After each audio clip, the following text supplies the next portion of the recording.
How has TURBT instrument technology evolved? Imagine a procedure that started over a century ago and has since transformed into a sophisticated, safer, and more precise technique. That's the story of transurethral resection of bladder tumor, or TURBT.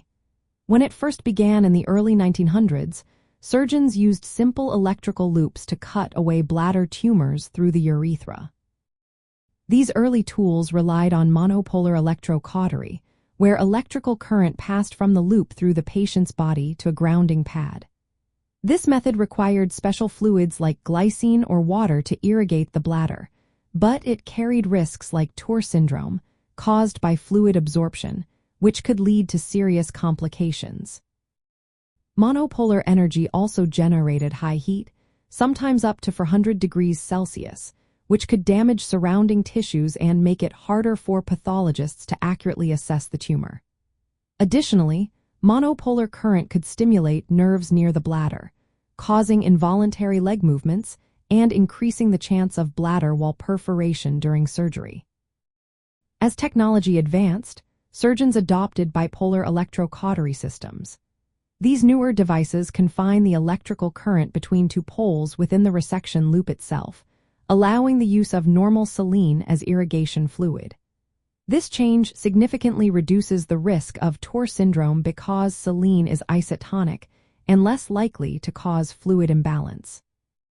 Bipolar systems operate at lower temperatures and energy levels, which means less thermal damage to healthy tissue and fewer involuntary muscle contractions caused by nerve stimulation. Studies have shown that bipolar TURBT produces tissue samples of equal or better quality, with fewer cautery artifacts that can obscure tumor details. While the overall recurrence rates of bladder tumors ranges similar to the older monopolar methods, bipolar technology is generally considered safer, especially for larger tumors over 3 centimeters. Beyond the tools themselves, visualization techniques have also improved. Traditional white light cystoscopy remains standard, but newer imaging methods like photodynamic diagnosis and narrowband imaging help detect flat or small tumors that might otherwise be missed. These enhancements allow for more complete tumor removal, which can lower the chances of cancer coming back. Looking to the future, robotic systems are being tested to perform TURBT with greater precision.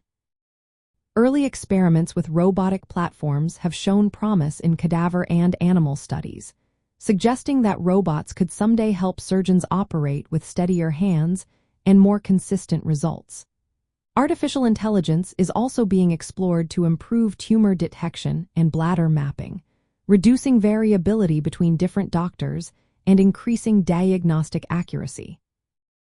Overall, the evolution of TURBT instrument technology reflects a continuous effort to make bladder tumor removal safer, more effective, and more precise.